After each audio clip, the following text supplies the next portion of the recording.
And now, to help us understand the broader implications of the Mueller report, we turn to the analysis of Shields and Brooks. That's syndicated columnist Mark Shields and New York Times columnist David Brooks, who joins us tonight from Vancouver.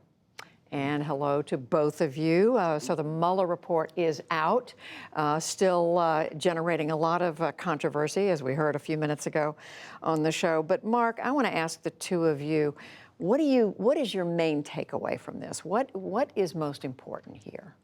I guess sadness more than anything else, Judy. Sadness about the state of the leadership of the country. I mean, every White House is inevitably a mirror reflection of the president at the top of it, whether it's in terms of optimism of a Reagan or sort of a paranoia of a Nixon. But this White House, it may be good at some level to work in Donald Trump's White House for somebody, but it's terrible for one's self-respect. I mean, at no point in the entire narrative does any sense of the president's unselfishness or patriotism, larger national interest ever emerge in any way. And I'm grateful that people who were there, who did not come with a heroic reputation, did heroic things by resisting his orders to do corrupting acts. David, your main reaction? That we have a lot of threats to the infrastructure of our society. Donald Trump is a threat to the systems of government we have, and a threat to the basic honesty of our system. Every time he appears in the Mueller report, he's running roughshod over what he's supposed to be doing. He's interfering with an investigation. He's ordering somebody to fire somebody else. He just takes all the procedures and all the systems we have in place in our government, and he just runs right through them. And then the second character in the report are the Russians. And they're undermining the informational infrastructure of our society, the idea that we can have a debate based on solid facts and solid information. And they are systematically, as the report says, aggressively trying to undermine that. And then the third player in the report is Julian Assange and WikiLeaks. And they're trying to undermine the idea that we can have privacy in our society, the idea that organizations can deliberate with each other. So what I see are three players who are in either a tight alliance or a loose alliance that are all engaged in the same project, which is disrupting the basic infrastructures of our society. Pretty grim. Mark, so clearly this administration doesn't come out looking great from this report. What does it mean, though, for government? I mean, for our federal government, for our system of government? Is there a long-lasting effect from what we see here? Well, we obviously don't know yet, Judy. I think there's a couple of events that will take place. I mean, I think Robert Mueller's testimony on Capitol Hill will be very crucial to where we go from here. And just picking up on the point David made, if there's an imperative that comes out of this whole sordid tale, it's for a new 9/11 commission. It's to have the 9/11 commission after the attacks of 2001, chaired by Tom Kean, a Republican governor of New Jersey, and Lee Hamilton, a former Democratic congressman, to investigate what happened. How do we avoid it ever happening again? What do we need to do statutorily, collectively in the country? And the Russians did. They subverted and sabotaged our election. And the Obama administration was remiss in its response in 2016. And President Trump has chosen for 2.5 years to deny what Russia did. And the most public of sacraments that we have as a people, a presidential election, was subverted and sabotaged. And they're about the same evil mission again, with no thought. We ought to have that. It ought to be bipartisan. It ought to be Republicans and Democrats, and we ought to just demand that American elections be only involve Americans, and it has to bring in all of Silicon Valley and all the companies, and we have to do this to preserve our democracy and to restore some sense of public trust. So, David, follow this with another investigation, something that maybe provides a catharsis for what we've been through? Well, I would say we need an action plan for what to do with Russia, because obviously it's still ongoing. So that would be something that would be good. I'm concerned about what's going to happen over the next 2 years, or maybe in the next 6 years. Yuval Levin had a piece in the National Review today that's getting a lot of attention, and he asks, what do we do if there's a world crisis? We now see a White House where the president makes a disastrous decision, And we're only saved because of the fact that his staff doesn't carry it out.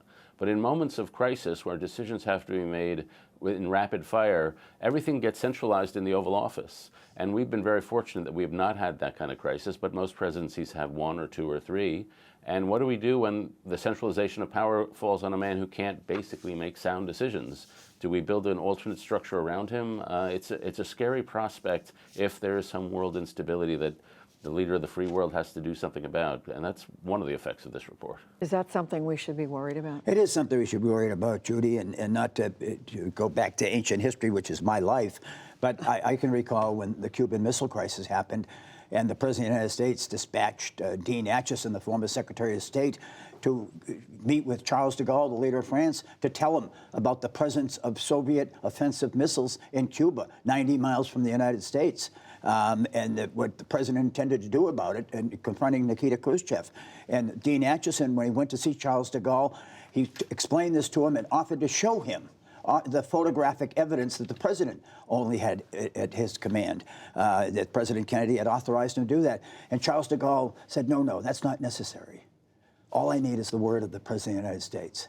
That's unthinkable in these times, that the word of the President of the United States, I mean, even to his own staff, for whom he was unfeared and unloved, thank goodness that they could resist his commands.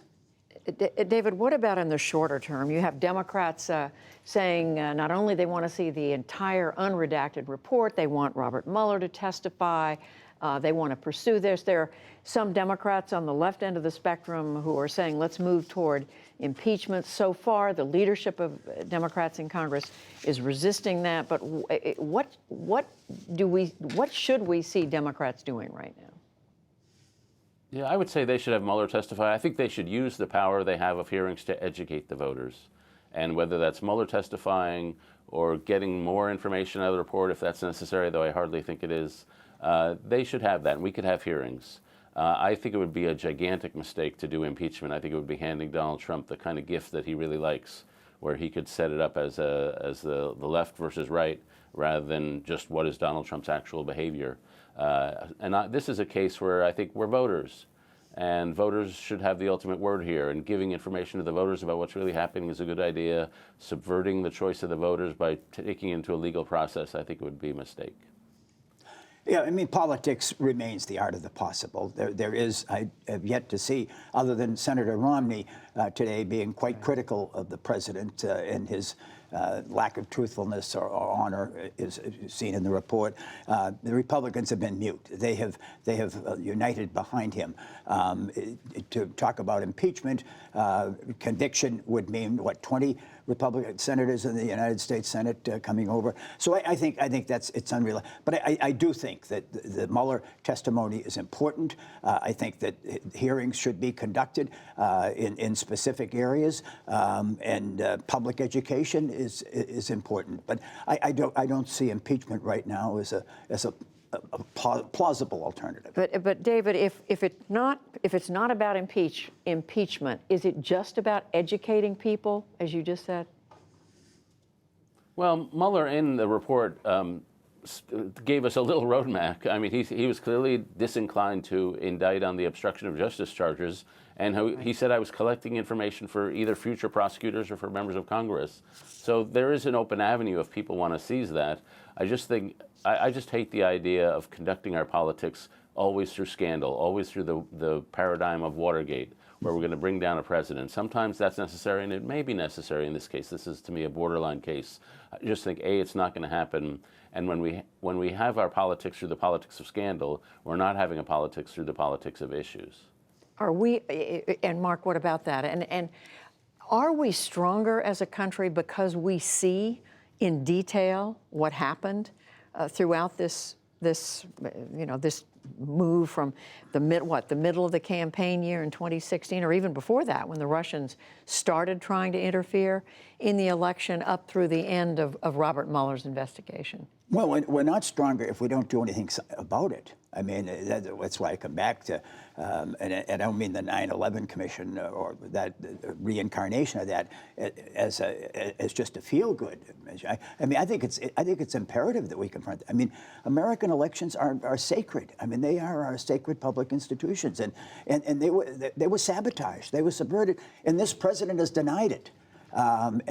Because somehow it would affect the magnitude and enormity of his own victory, and his own vanity would somehow be pierced. So no, we're only stronger, Judy, if with that information we act. And how much does it matter, David, that the president come around to acknowledging the Russians were conducting this sweeping attempt to undermine the elections 2 years ago? Well, the glaciers will march down on Pennsylvania Avenue before that happens. Yeah, I don't think that's going to happen. You know, one of the thoughts I've had this week is that impartiality is our scarcest resource by now, and that Robert Mueller seems to have been pretty impartial. And we rely on umpires in this society who are impartial. I think Bob Barr, frankly, ruined any reputation for impartiality with that press conference. He ruined the benefit of the doubt that a lot of people like me were inclined to give him. And so in reassuring the value of impartiality, especially among people in government, that's just a necessary thing. And you don't see it in Congress. You really don't see it in the Supreme Court. We've lost a little of that sense that one should just try to be an umpire some of the time. 15 seconds. Robert Mueller and Donald Trump are the bookends of a generation.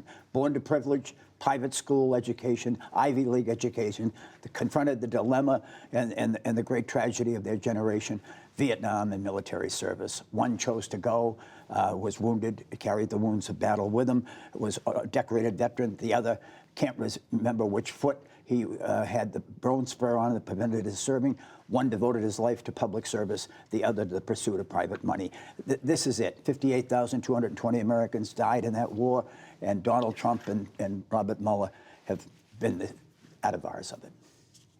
Mark Shields, David Brooks, we thank you.